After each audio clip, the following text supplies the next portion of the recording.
Lep pozdrav. Ja, v tem času se kar pogosto pojavljajo razne težave v grlu.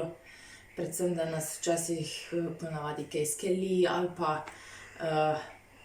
nas boli, ali pa se ne moremo kakorkoli izkašljati in vedno nekako poiščemo kakšne bombončke ali pa v lekarni kakšne pastile, ki nekako blažijo te manjše bolečine v grlu.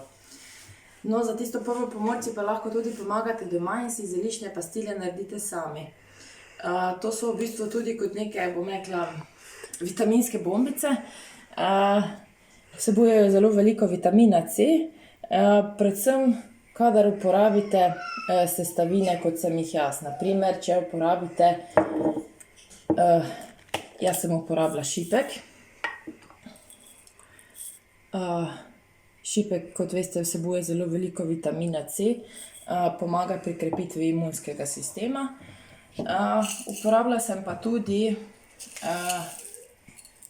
limono, torej limonino lupino.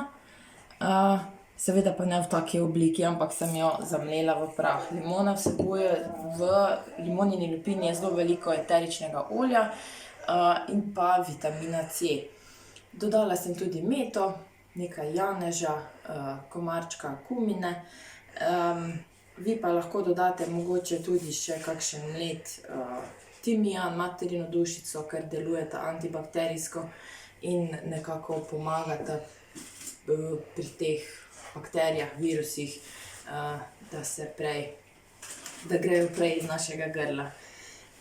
Torej, kako se te vitaminske bombice oziroma te zeliščne pastile sploh naredijo?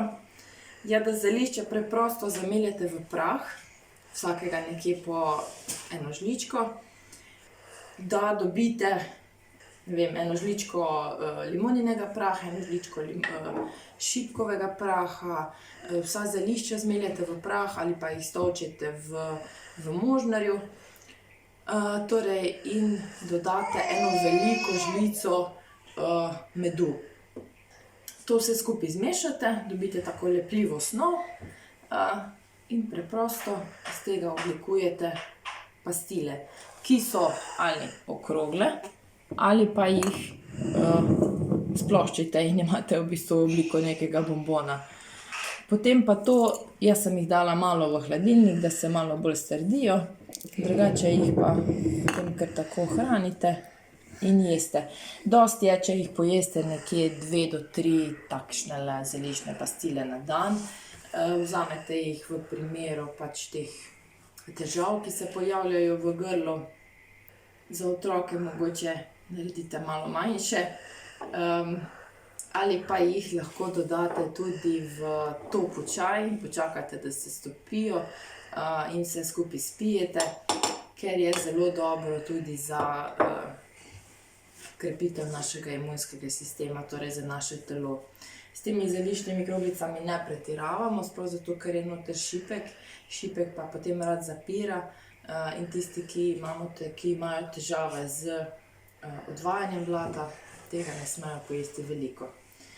Torej, namesto šipka ali pa limonine lupine lahko dodate vi mogoče tudi prah tele acerole ali pa prah acai jagod. Če imate mogoče kakšen prah domače aronije.